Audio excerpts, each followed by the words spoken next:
and see what your thoughts are.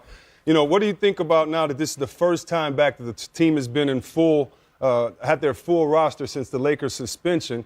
Is there a problem between, say, a Kuzma and a Brandon Ingram? Do you like the fact that Rondo has been regulated to the bench and Ball is starting? What do you guys think about the Lakers and their starting lineup now that everybody's back?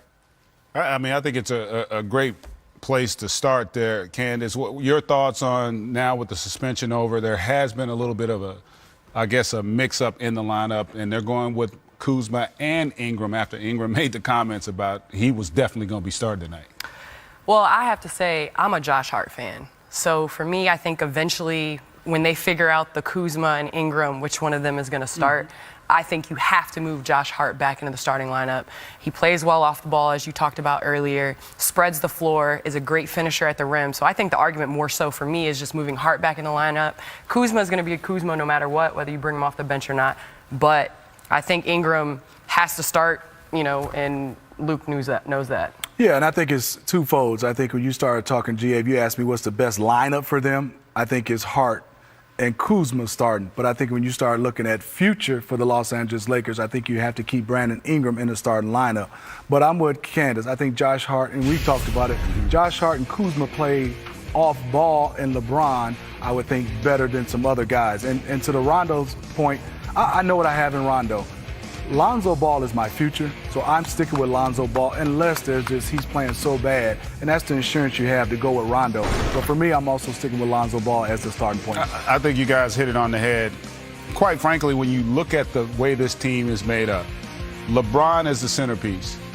And what I got to figure out as Luke Walton and Magic Johnson is which of these guys fit best with him, and then that also determines what we're looking for next offseason. And Brandon Ingram, no one denies the talent, but his style, I don't know that it complements LeBron and Lonzo. I mean, he's more of a scorer, and that's why I like a guy like Kuzma, because he spaces the floor extremely well. He can shoot it. He's improved his ball handling. He can attack, but he's fine playing off of those guys. I think right now Brandon Ingram's still trying to prove he's a frontline scorer, meaning he's the alpha. The option. And I don't know that he's proven that yet. But I also, you made a point before the break about they also think in big picture he could ultimately end up being a piece if they decide to go in a different direction vis-a-vis the trade. And I would say the guy who's playing the best with LeBron James, fits the best, is JaVale McGee right now.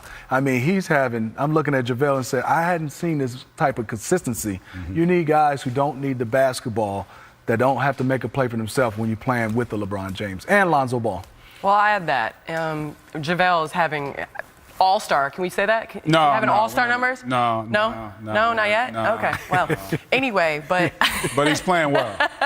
Extremely well. Very well. I think you talked about this earlier, you lose Ingram if you don't start him. And I think you lose his trade value. Whether anybody wants to talk about it, his numbers aren't going to be the same if he comes off the bench. And I think the Lakers need him as a piece, regardless of whether he's playing for the Lakers or to trade for a piece in the future. So we got drama already in La La Land. We didn't even get to the drama with the T-Wolves because they got their own drama and problems and things going on, guys. Yeah, they do got some problems and things going on. Back, they touched on something, Zeke, and I want to get you guys' opinion. So much has been made of Lonzo Ball, and I think because of his father. Let's just be honest. His father was his megaphone, and for better or worse, whatever. But I try to tell people that this kid has game. Like, I don't care what his father says. I don't care if you like him or not. He's shooting over 40% from the three-point line. People love to play with him because he pushes the ball. It seems like he's pretty good off the ball by catching and attacking. Zeke, what do you love about his game, and what would you say he needs to work on next if you were in his ear? I like Ball as a player. And the thing that I love about him the most is I believe he's a winner. I believe you can win games with him consistently. He loves to pass the basketball. He's a good teammate. And for all the chatter that we heard about his father and everything else at UCLA, we've never heard one of his teammates from UCLA or the Los Angeles Lakers say anything bad about him as a player, as a teammate, or whatever. So that just, to me, that speaks volumes about who he is as a person. So this is a guy that I think you can win with.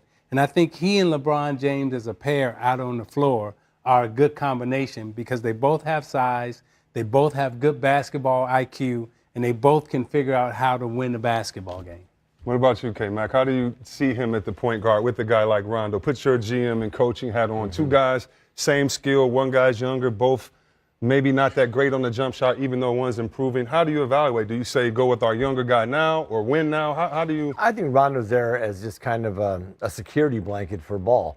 I think he's going to help him. I think Rondo's at the point right now where he just wants to win. I don't think his numbers and everything else don't matter to him. He's going to help mentor Ball.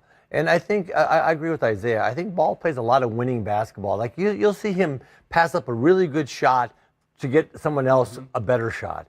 And he sees the floor well. He's got good size. You know, his shot, we talked about his shot being funky. It goes in. And I like him playing. I think Kuzma and he have fit with, and McGee have fit with LeBron better than everybody else so far. I just think that they figured it out. But you know what? I've always said this. You watch him play, he's got a high basketball IQ. High basketball IQ players figure out how to play with anybody. Figure a way. It doesn't matter who you play. If you understand the game, you find a way to get comfortable inside of that setting. And I think that's a credit to Kuzma and his and Ball's basketball IQ. Yeah, definitely. And we know that LeBron has a new cast of characters, and one of them used to be, I guess, kind of the thorn in his side. That's this man right here. And he went to go get him. Lance can make him dance, and Lance is doing his thing this year. Might be the first time in his career he shoots over 50%. He's at about 54 right now. We'll be back with more. Whisper in his ear, Lance. Now you can